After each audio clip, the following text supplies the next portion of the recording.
శాశ్వతశాల ఇది నా యేసు నివసించేశాల. దేవునికి స్తోత్రములు కలుగునుగాక. దేవునికి మహిమ కలుగునుగాక. అపవాదికి అనంత నాశనము కలుగునుగాక.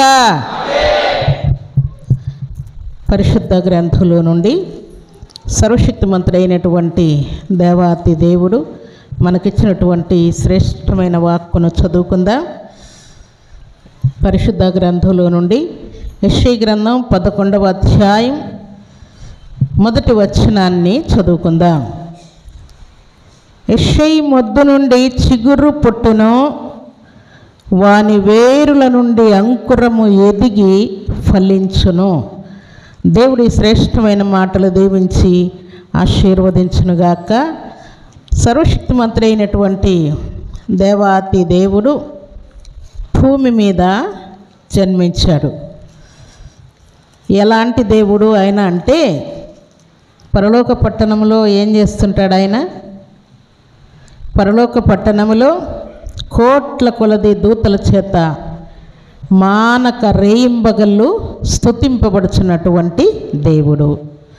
నిన్న నేడు నిరంతరము ఏకరీతిగున్న దేవుడు.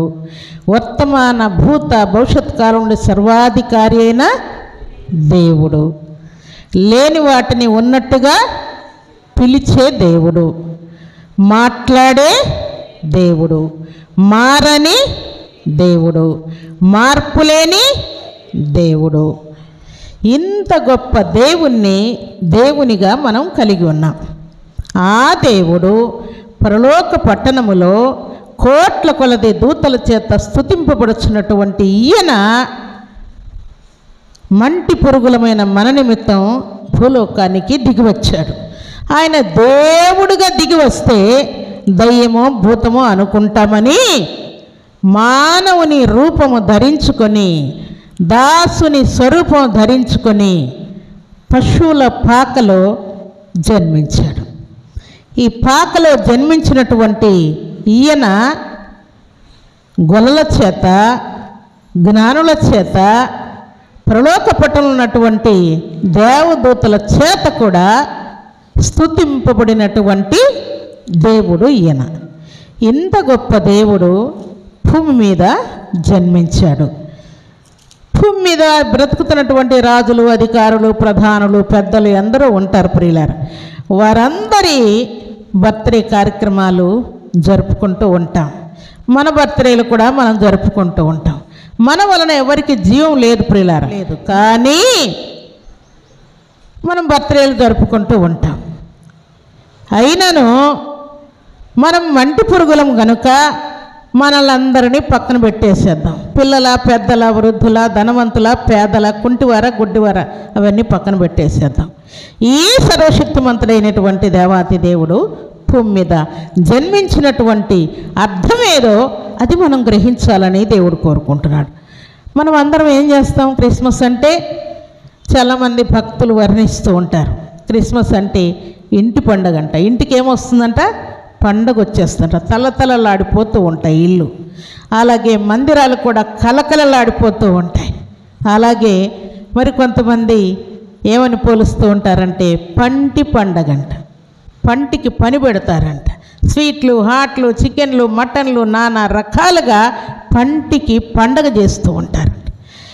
ఇంటి పండగ, పంటి పండగ, వంటి పండగ చేస్తూ ఉంటారంట. ఇటు పండుగలు చేయాలని దేవుడు కోరుకోవట్లేదు ప్రియులారా. కానీ దేవుని యొక్క ఉద్దేశం ఏంటి అని అంటే, దేవుణ్ణి మనం ఆరాధించుటే క్రిస్మస్ అంటే అర్థం. దేవుణ్ణి పూజించుటే క్రిస్మస్. అసలు నువ్వు ఇంటి పండగ, ఒంటి పండగ, పంటి పండగ చేసుకుంటూ నోటితో యేసయ్యా నన్ను పుట్టించినందుకు నీకు వందనాలయ్యా అని నువ్వు అనకపోతే అసలు నువ్వు క్రిస్మస్ చెయ్యనట్టే ప్రియులారా. దేవుడు మనకిచ్చినటువంటి శ్రేష్టమైనటువంటి మాట ఏంటంటే, యెషయా మొద్దు నుండి చిగురు పుట్టును, వాని వేరుల నుండి అంకురము ఎదిగి ఫలించును. మొద్దుకు అందం ఉందా? చిగురుకు అందం ఉందా? చెప్పండి. దేనికి అందం ఉంటుంది చెప్పండి? మొద్దు అక్కడ పడి ఉంటుంది. 10 ఏళ్ళైందో 20 ఏళ్ళైందో అక్కడ పడి ఉంటుంది. దాన్ని ఎవరైనా పట్టించుకుంటారా? చిగురు వచ్చింది అనుకోండి, అక్కడ పోవద్దండి, అది ముట్టుకోవద్దు, చిగురు వచ్చింది, అది ముట్టుకుంటే ఏమైపోతుంది, రాలిపోతుంది, జాగ్రత్త, ఆ చెట్టు దగ్గరికి పోవద్దు. మొన్నే చిగురు పెట్టింది, అది మొత్తైపోయింది, అయిపోయింది, చనిపోయింది అనుకున్నాను, కానీ ఇప్పుడు ఏమైంది, చిగురు పెట్టింది, జాగ్రత్త అని మనం పిల్లలకు వార్నింగ్ ఇస్తూ ఉంటాం. ప్రభు సన్నిధిలో చేరినటువంటి ప్రభు బిడ్డలు దేవుణ్ణి ఎరగనంతకాలం మనం మొద్దే, దేవుడు మన హృదయంలోనికి రానంతకాలం మనం మొద్దు వంటి వారమే. ఎవరికి అవసరం ఉండదు మన వలన. మొద్దు ఎంత తృణీకరించబడుతూ ఉన్నదో మన జీవితాలు కూడా అలాగే తృణీకరించబడుతూ ఉంటాయి. ఎప్పుడైతే యేసయ్య మన జీవితంలోనికి వస్తాడో, మన హృదయంలోనికి వస్తాడో, అప్పుడు ఆ మొద్దు చిగురుస్తూ ఉన్నదంట. ఇక్కడ వ్రాయబడిన ఏంటి, యేసయ్య మొద్దు నుండి చిగురు పుట్టును, వాని వేరు నుండి అంకురము ఎదిగి ఫలించును, 30దంతలుగా 60దంతలుగా 100ంతలుగా ఫలిస్తూ ఉన్నదంట. ప్రియులారా, ప్రభు సన్నిధిలో చేరినటువంటి ప్రభు బిడ్డలమైన మనం చిగురు పెట్టాలి. ఎక్కడ? ఇంట్లో పెట్టాలి, సంఘంలో పెట్టాలి, సమాజంలో పెట్టాలి, బంధువులు, రక్త సంబంధికులు, స్నేహితులు, లేక మన బిజినెస్లో, మన ఆఫీస్లో, మన కాలేజీలో, మనం పొలంలో, ఎక్కడున్నా సరే మనం చిగురు పెట్టాలని మనం ఆశపడుతూ ఉంటాం. ఈ చిగురు సర్వశక్తిమంతుడు అయినటువంటి దేవాతి దేవుడు ఎవరికి చిగురు పెట్టేటువంటి కృపనిస్తాడు అని అంటే, నిజం చిగురు పెట్టి ఉన్నాము అనుకుంటే నిశ్చయముగా మనం ఫలిస్తూ పోతూ ఉంటాం అన్ని విషయాల్లో. ఇక్కడ దేవుడు ఎవరిని చిగురు పెట్టేటట్టుగా ఆశీర్వదిస్తాడు అనే మాట పరిశుద్ధ గ్రంథంలో వ్రాయబడిన చూడండి. సామెతల గ్రంథం 12వ అధ్యాయం 12వ వచనాన్ని చదువుకుందాం. నీతిమంతుల మొద్దు నుండి చిగురు వచ్చును. నీతిమంతుల మొద్దు నుండి ఏమొస్తుందంట? చిగురు వచ్చును. నీతిమంతుల యొక్క మొద్దు ఎక్కడున్నా సరే వర్షం పడగానే, వర్షం దేనికి సాదృశ్యం అని చెప్పుకున్నాం? దేవుని యొక్క వాక్యానికి సాదృశ్యం ఉంది. ఎక్కడైతే దేవుని యొక్క వాక్యము మొద్దు వంటి నీ జీవితం మీద, నీ హృదయం మీద, నీ మీద, నీ మనసులోనికి, నీ కంటిలోనికి, నీ చెవిలోనికి, నీ నోటిలోనికి దేవుని యొక్క వాక్యం వర్షం వలె పడుతూ ఉన్నదో, వర్షం పడగానే ఎండిపోయిన భూమి మీద చిగురు ఎలాగొస్తూ ఉన్నదో, అలాగున నీ జీవితంలో కూడా చిగురు పెట్టడం ప్రారంభిస్తూ ఉన్నది. సర్వశక్తిమంతుడైనటువంటి దేవాతి దేవుడు ఆజ్ఞాపించిన మాట ప్రకారం నీతిమంతుల మొద్దు చిగురుస్తూ ఉన్నదంట. సర్వాధికారి సెలవిచ్చిన మాట ప్రకారం మనము చిగురు పెట్టాలి. అయితే మనం నీతిమంతులమై ఉంటేనే చిగురు పెట్టడానికి దేవుడు అవకాశం ఇస్తాడు. అలాగూ అవకాశం ఇస్తూ 30దంతలుగా 60దంతలుగా 100ంతలుగా ఫలించేటువంటి గొప్ప కృపను దేవుడు అనుగ్రహిస్తాడు. సరే, నీతిమంతుల్ని దేవుడు చిగురు పెట్టిస్తాడు. ఉదాహరణకు మత్తయి సువార్త 13వ అధ్యాయంలో ఏమని వ్రాయబడింది? మంచి నేలను విత్తబడిన విత్తనాలు కొన్ని ఉన్నాయి, రాతి నేలను పడినవి కొన్ని ఉన్నాయి, ముళ్ళ చెట్లలో పడినవి కొన్ని ఉన్నాయి, రోడ్డు ప్రక్కన పడినవి కూడా కొన్ని ఉన్నాయి. ఇవన్నీ కూడా 30దంతలుగా 60దంతలుగా 100ంతలుగా ఫలించలేదు ప్రియులారా. మంచి నేలను పడినటువంటి విత్తనం మాత్రమే అది ఫలించినట్లు వ్రాయబడి ఉన్నది. ఈ మంచి నేల ఏది అని అంటే దేవుని యొక్క మందిరము మంచి నేలకు సాదృశ్యం, మంచి ఫలించేటువంటి విశ్వాసికి సాదృశ్యం. చాలామంది దేవుని సన్నిధిలో చేరి దేవుని యొక్క వాక్యాన్ని వింటూ ఉంటారు, కానీ విని విడిచిపెడుతూ ఉంటారు. వారి హృదయం ముళ్ళ కంపవలే ఉన్నది, వారి హృదయం రాతి నేల వలె ఉన్నది, వారి హృదయం రోడ్డు మీద ఉన్నట్టుగా ఉన్నది. అయితే ఒక్కరి హృదయం మాత్రం మంచి నేలను విత్తబడిన విత్తనం వలె ఉంటా ఉన్నది. వారు చిగురు పెట్టి 30దంతలుగా 60దంతలుగా 100ంతలుగా ఫలిస్తూ ఉన్నట్టు గ్రంథంలో క్లియర్గా వ్రాయబడింది. వీరు ఎక్కడ ఫలిస్తూ ఉన్నారనే మాట చూడండి, పరిశుద్ధ గ్రంథంలో ఆ మాట తేటగా దేవుడు తెలియజేస్తున్నాడు. జకరియా గ్రంథం 6వ అధ్యాయం 12వ వచనాన్ని చదువుకుందాం ప్రియులారా. చిగురు అను ఒకడు కలడు, అతడు తన స్థలములో నుండి చిగుర్చును, అతడు యెహోవా ఆలయమును కట్టును. ఏ స్థలంలో నుండి చిగురు పెడతా అంట? దేవుని యొక్క సన్నిధిలో, దేవుని యొక్క మందిరములో, పరిశుద్ధ స్థలములో చిగురు పెడతాడంట. దేవునికి స్తోత్రములు కలుగునుగాక, దేవునికి మహిమ కలుగునుగాక. సర్వశక్తిమంతుడైనటువంటి దేవాతి దేవుడు చిగురు అని ఒకడు కలడు. అతడు తన స్థలములో నుండి ఎక్కడున్నా సరే, నువ్వు చిగురుగా ఉంటే ఎక్కడున్నావో, కొట్టంలో ఉన్నావో, బిల్డింగ్లో ఉన్నావో, పొలంలో ఉన్నావో, ఆఫీసులో ఉన్నావో, బిజినెస్లో ఉన్నావో, కాలేజీలో ఉన్నావో, లేకుంటే ఎక్కడో ఎవరికి అవసరం లేని వ్యక్తిగా నువ్వు పడి ఉన్నావేమో, కానీ దేవుడు ఏం చేస్తాడంట? తన స్థలములోనే చిగురు పెట్టేటట్టుగా దేవుడు ఆశీర్వదిస్తాడంట. ఏ స్థలంలో ఉన్నా కూడా దేవుని యొక్క దృష్టి నీ మీద పడతా ఉంటుంది. అందుకే నువ్వు ఫలిస్తూ వెళ్ళిపోతూ ఉంటావు. దేవుడు అంటూ ఉన్నాడు, అతడే ఆలయమును కట్టును అంటూ ఉన్నాడు. విశ్వాసులందరూ ఆలయాన్ని కడతారా అంటే, ఆలయాన్ని మనం అందరం కట్టలేం ప్రియులారా. దేవుడు ఎవరిని ఎన్నుకుంటాడో, ఎవరికి ఏర్పాటు చేస్తాడో వారే ఆలయాన్ని కడతారు. దేవుని యొక్క ఉద్దేశం ఏంటి అని అంటే, దేవుని ఉద్దేశం రక్షింపబడినటువంటి ప్రతి వ్యక్తి కూడా ఆత్మ సంబంధమైనటువంటి మందిరాన్ని కట్టాలని దేవుడు ఆజ్ఞాపిస్తూ ఉన్నాడు. ఆత్మ సంబంధమైనటువంటి వ్యక్తులను తయారు చేయాలని ఆజ్ఞాపిస్తున్నాడు. ఒక గోడ కట్టడానికి రాతి మీద రాతిని, రాతి మీద రాతిని అలాగున అమర్చుకుంటూ వెళ్ళిపోతూ ఉంటారు.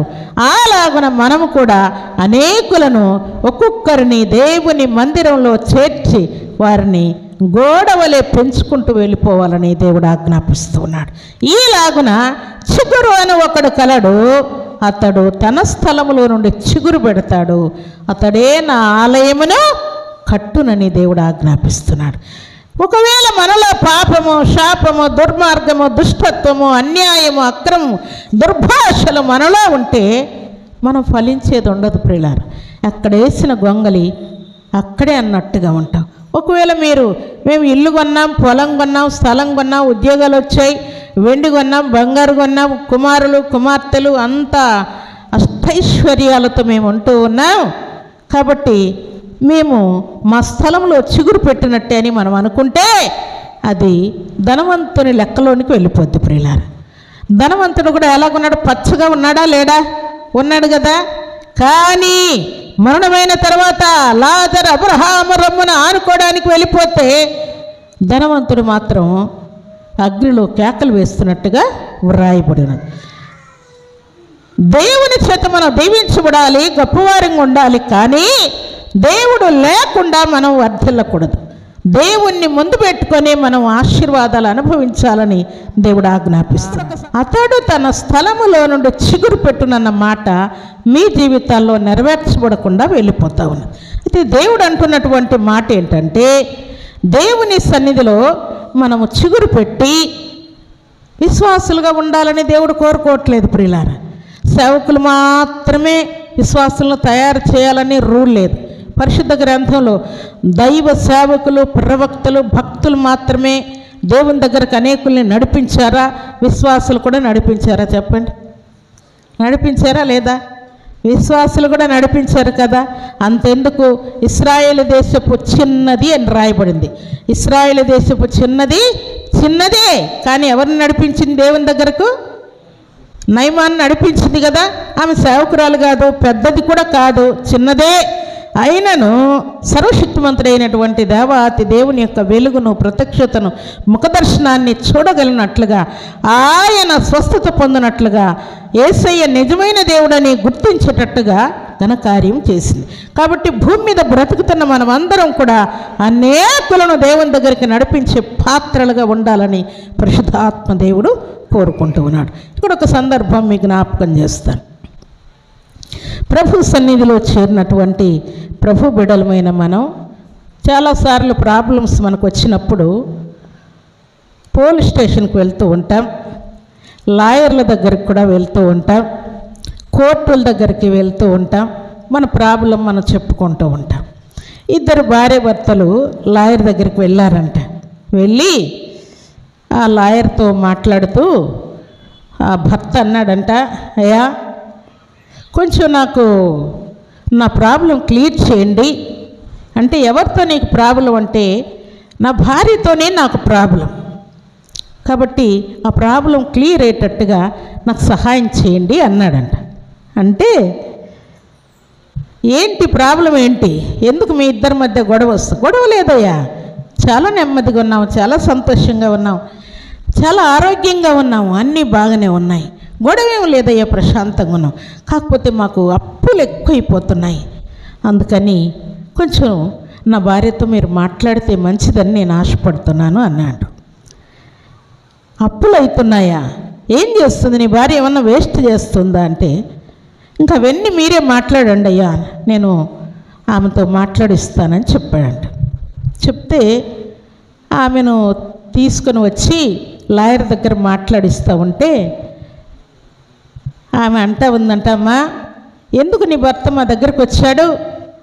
కొంచెం అప్పులు ఎక్కువైపోతూ ఉన్నాయంట, కొంచెం నువ్వు తోడ్పాటుగా ఉండాలి కదా, నీ భర్త జాబ్ చేస్తున్నాడు కదా, నువ్వేం చేయట్లేదు, ఇంట్లోనే ఉంటున్నావు కదా అంటే ఆమె అంటా ఉందంట, నేను చాలా మంచిగా ఉంటానయ్యా, మేమిద్దరం చాలా హ్యాపీగా ఉన్నాం, మీరెందుకు ప్రాబ్లం క్రియేట్ చేస్తూ ఉన్నారు, మేము చాలా హ్యాపీగా ఉన్నాం అంటా ఉందంట.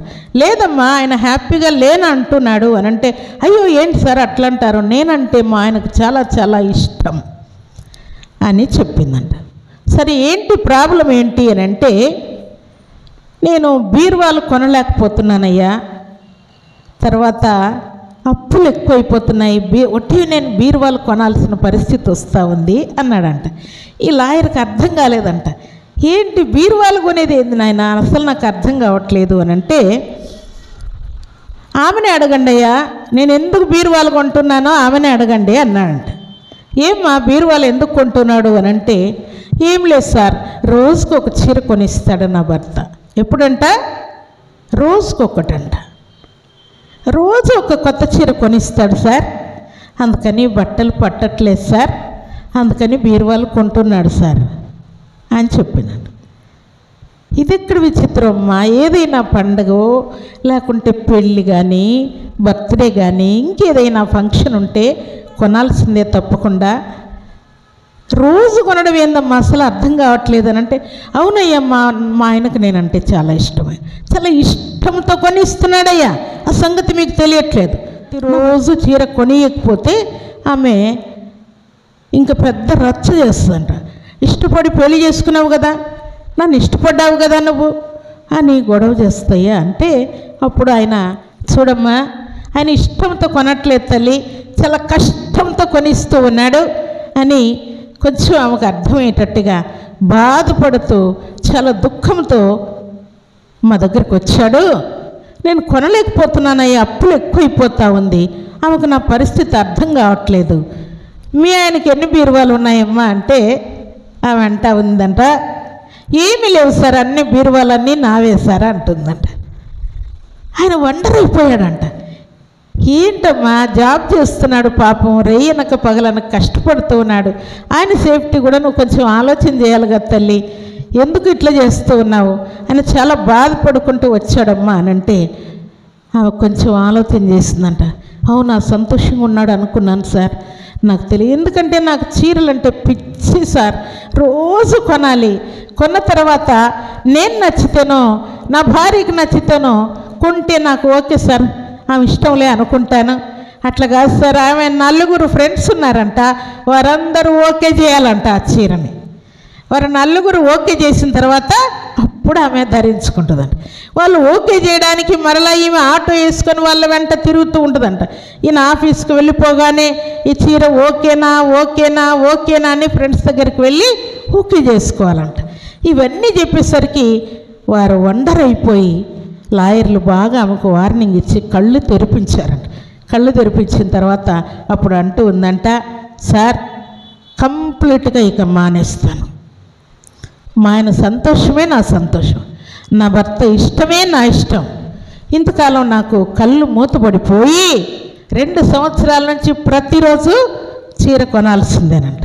అయితే దేవుడు మనకిస్తున్నటువంటి మాట ఏంటంటే, చీరనే కాదు, భోజనమే కాదు, లేకుంటే వెండి బంగారాలే కాదు, ఇలాంటి ఇల్లే కాదు, పొలమే కాదు, స్థలమే కాదు, ఇలాంటివి ఎన్నో వస్తాయి. కొంతమంది నువ్వు ఆఫీసులో ఉద్యోగం చేస్తున్నావు కదా, లంచం తీసుకొనిరా. నీతిమంతులుగా జీవించుట గొప్ప ఆశీర్వాదం ప్రియులారా.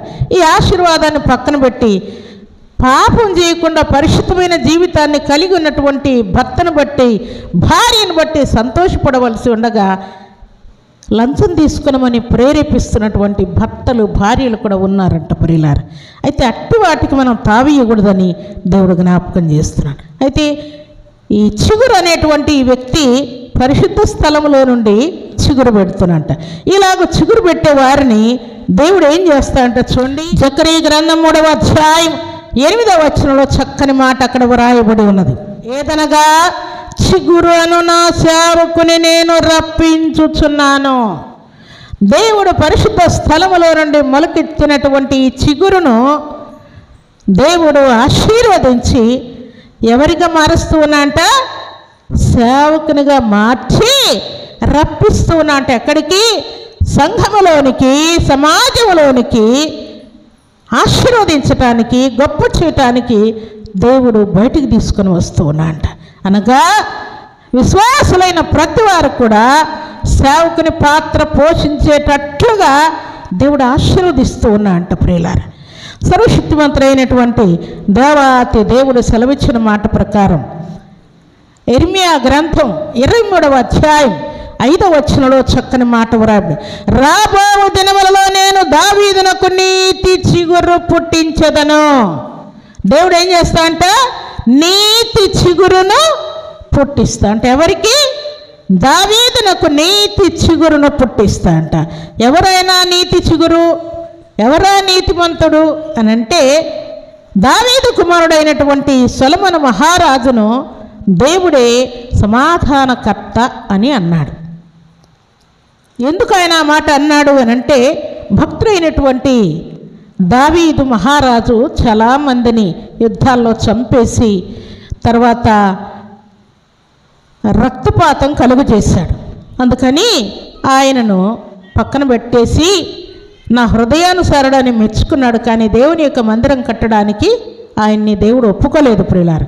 అయితే సొలొమోను మహారాజు కట్టడానికి దేవుడు ఒప్పుకున్నాడు. అప్పుడు దేవుడు ఏమంటాడంటే ఆయన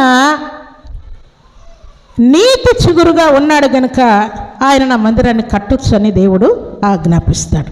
ప్రభు సన్నిధిలో చేరినటువంటి ప్రభు బిడ్డలమైన మనం ఈ మాట జ్ఞాపకం చేసుకుంటే ఈ చిగురు ఎవరికి సాదృశ్యముగా ఉన్నది అని అంటే యెషయా గ్రంథం 4వ అధ్యాయం 2వ వచనంలో ఆ దినమున యెహోవా చిగురు మహిమయు భూషణమగును. యెహోవా యొక్క చిగురు ఏమనంటే సర్వశక్తివంతుడైనటువంటి దేవాతి దేవుడైనటువంటి యేసయ్య. ఈయన పశువుల పాకలో జన్మించాడు. ఎట్లా జన్మించాడంట? చిగురు వలె, యెహోవా యొక్క చిగురు వలె ఈయన జన్మించాడంట. సర్వశక్తివంతుడైనటువంటి దేవాతి దేవుడు పశువుల పాకలో జన్మించి చిగురు వలె జన్మించిన తర్వాత భూమి మీద ఆయన జన్మించటం ఒక సమాధానం అయితే, ఒక సంతోషం అయితే, ఒక మహిమ అయితే, ఒక సమృద్ధి అయితే, ఒక సహాయం అయితే, ఒక దీవెన అయితే ఆయన జన్మించటంతో పాటు ఇహలోకంలో చాలా చాలా దీవెనలు, ఆశీర్వాదాలు మనం అనుభవిస్తూ ఉంటాం ప్రియులారా. ఉదాహరణకు భక్తుడైనటువంటి దావీదు జీవితంలో సమృద్ధి అయినటువంటి దీవెన ఆశీర్వాదాలు ప్రజలు అనుభవించారు. అలాగూ ఏదేను తోటలో సమృద్ధిగా ఫలాలు ఉన్నాయి, చాలా సమృద్ధిని వారు అనుభవిస్తూ ఉన్నారంట.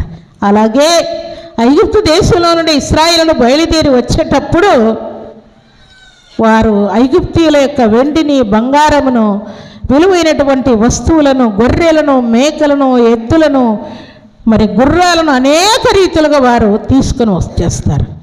సమృద్ధిగా ఇశ్రాయేలు ఐగుప్తు దేశం నుండి బయలుదేరి వచ్చారంట.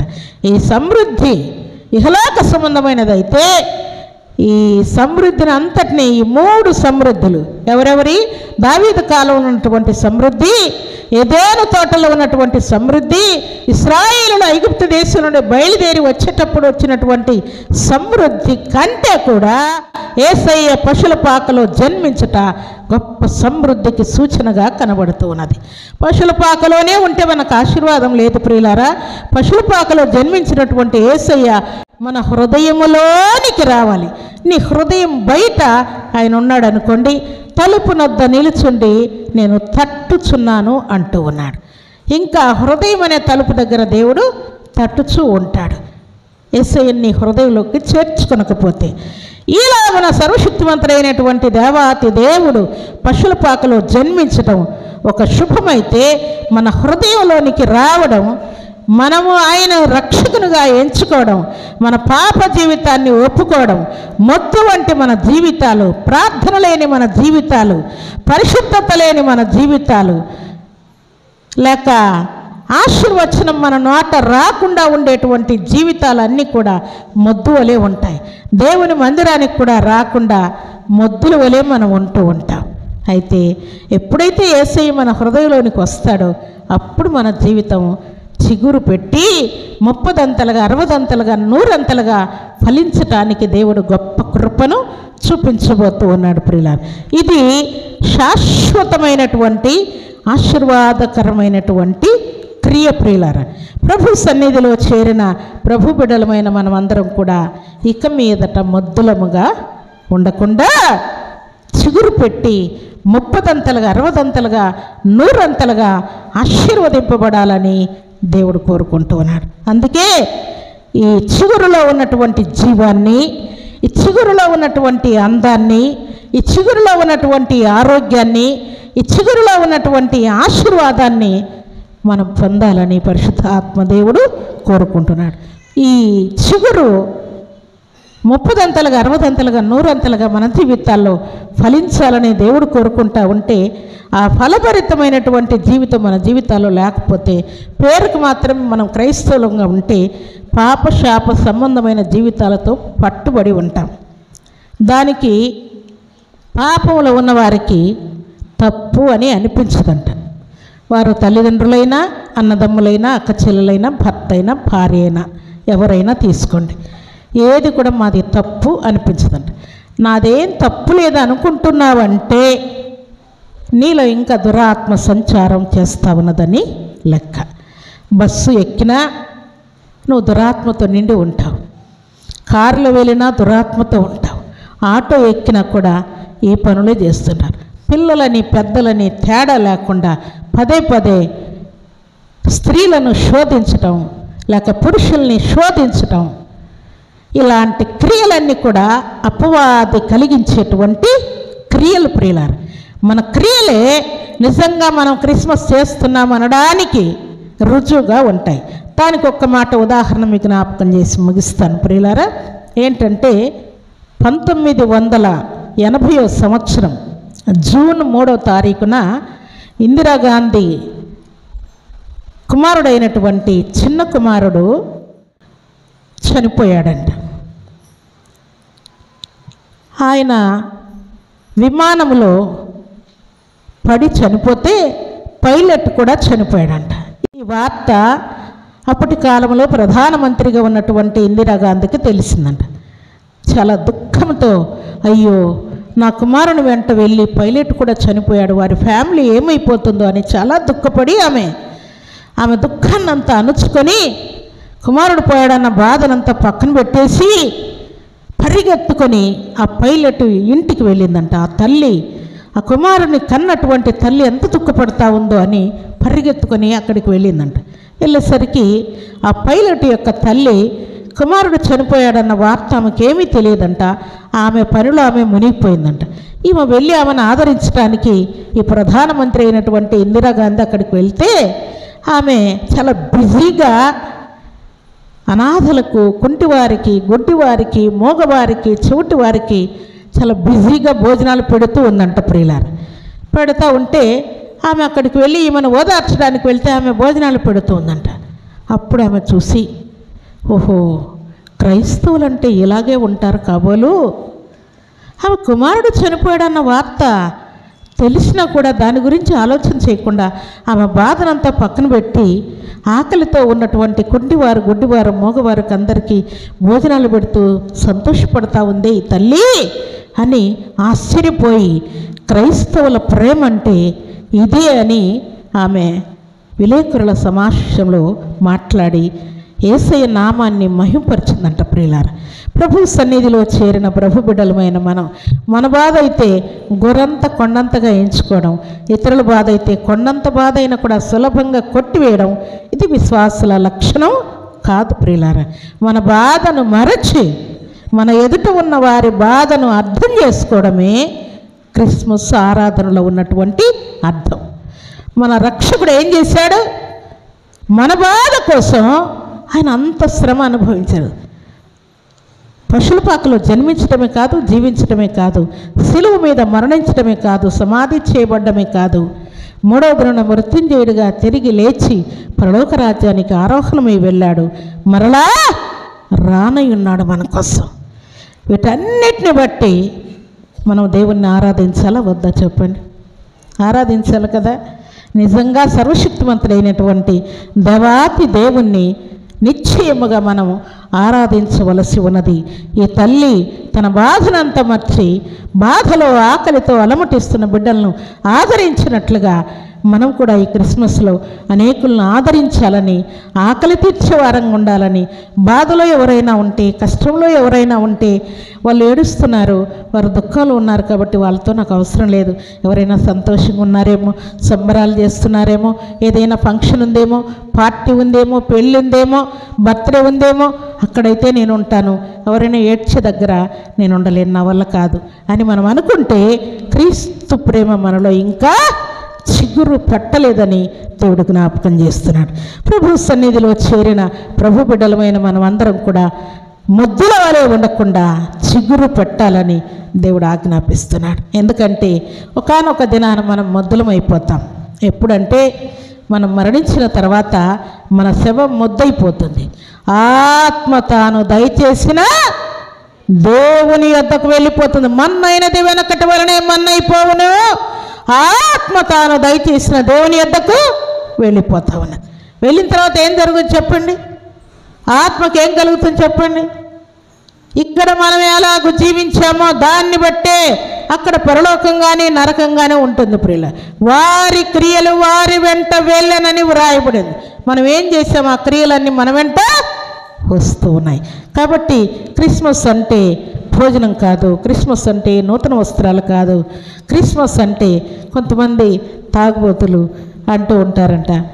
కుమారులు కానీ కుమార్తెలు కానీ భర్త కానీ భార్య కానీ ఎవరైనా శోధిస్తే వద్దొస్తాం, ఈరోజు పండగ, చర్చికి వెళ్ళాలి, నూతన వస్త్రాలు ధరించుకోవాలి, సంవత్సరానికి ఒకసారైనా యేసయ్యకి మొక్కవా అని అంటే, ఈరోజు పండగ కాబట్టి ఈరోజు నన్నేం అనకూడదు, ఇదొక్కరోజు కడుపు నిండా తాగుతాను, ఇదొక్కరోజు కడుపు నిండా తాగుతాను, ఈ ఒక్కరోజు నన్నేం అనకూడదు, ఈరోజు క్రిస్మస్ కాబట్టి ఒక్క మాట కూడా నన్ను అనకూడదు, ఇదొక్కరోజు మనస్ఫూర్తిగా తాగి యేసయ్య పాదాలు పట్టుకొని, యేసయ్య ఇంకెప్పుడు కూడా దీన్ని ముట్టనయ్యా, నీ మాట ప్రకారం ఉంటానయ్యా, పాపం జోలికి వెళ్ళనయ్యా, పరిశుద్ధమైన జీవితాన్ని జీవిస్తానయ్యా అని దేవుని దగ్గర తీర్మానం చేస్తాను. నీ తోడు, నా కుమారుని తోడు, మా అమ్మ తోడు, భూమి తోడు, ఎక్కువ మాట్లాడితే బైబిల్ తోడు, తాగనింకా అని ప్రమాణాలు. పండగను కూడా వాళ్ళ చెడ్డ పనులకు ఉపయోగించుకుంటూ ఉన్నారు ప్రియులారా. అలాగూ స్త్రీలు, పురుషులు, పిల్లలు, పెద్దలు అందరూ కూడా వారి సొంత కార్యాల కోసం చేస్తున్నారు. ఇక్కడ గొల్లలు కానీ జ్ఞానులు కానీ దేవుని యొక్క దూతలు కానీ వాళ్ళ సొంత కార్యాల కోసం దేవుని ఎక్కడైనా మహింపరిచినట్టు ఉందా చెప్పండి? చేశారా వారు? దేవుని గురించి చెప్పడానికే, దేవుణ్ణి మహింపరచడానికే, దేవుణ్ణి ఆరాధించడానికే వారు ప్రయత్నం చేశారు తప్ప సొంత పనుల కోసం వారు ప్రయత్నం చేయలేదు ప్రియులారా. కాబట్టి ఈ శుభదినాన క్రిస్మస్ ఆనందాన్ని మనం కలిగి ఉండాలని దేవుడు కోరుకుంటున్నాడు. కానీ నామకార్థ క్రైస్తవులుగా ముద్దుల వలె మనం ఉండకూడదని, చిగురు పెట్టేటువంటి క్రైస్తవులుగా 30దంతలుగా 60దంతలుగా 100 ఫలించే వారముగా మనం ఉండాలని దేవుడు కోరుకుంటున్నాడు. అలాగే గొల్లలు ఎలాగున దేవుణ్ణి పూజించారో, జ్ఞానులు ఎలాగున దేవునికి అర్పణించి పూజించారో, దేవదూతలు పరలోకపుట నుండి దిగి వచ్చి స్తోత్రగానము చేశారో, అలాగే మనం కూడా దేవుణ్ణి ఆరాధించేటప్పుడు హృదయపూర్వకంగా మనల్ని మనము దేవునికి సమర్పించుకొని ఆరాధించాలి. మన అర్పణలు ఇచ్చి ఆరాధించాలి. మన మొక్కుబడులు చెల్లించి ఆరాధించాలి. ఈలాగున ఆరాధించటం వలన దేవుణ్ణి మనం పైకి లేపుతూ ఉన్నాం, మనల్ని మనం తగ్గించుకుంటూ ఉన్నాం. ఇలాగ ప్రభు సన్నిధిలో చేరిన మనం అందరం కూడా అన్ని విషయాల్లో దేవుణ్ణి హెచ్చిద్దాం, మనల్ని మనం తగ్గించుకుందాం. భక్తుడైనటువంటి యోహాను అంటూ ఉన్నాడు, నేను తగ్గవలసి ఉన్నది, ఆయన హెచ్చవలసి ఉన్నది. దేవుని యొక్క సారము కలిగిన వారు ఈ మాటే పలుకుతారు ప్రియులారా. అలాగూ మనం దేవుని యొక్క సారము కలిగి చిగురు పెట్టిన వారమై ముద్దల వలె మత్తులమై ఉండకుండా దేవునికి మహిమ తెచ్చే పాత్రముగా ఉంటూ భక్తులైన యోహాను పలికిన మాట మనందరం పలుకుదాం. నేను తగ్గవలసి ఉన్నది, ఆయన హెచ్చవలసి ఉన్నది. చెప్పండి ఒక్కసారి, ఆయన హెచ్చవలసి ఉన్నది. సర్వశక్తివంతుడైనటువంటి దేవాతి దేవుడి శ్రేష్టమైన మాటలు మనందరి జీవితాల్లో నెరవేర్చి ఆశీర్వదించునుగాక.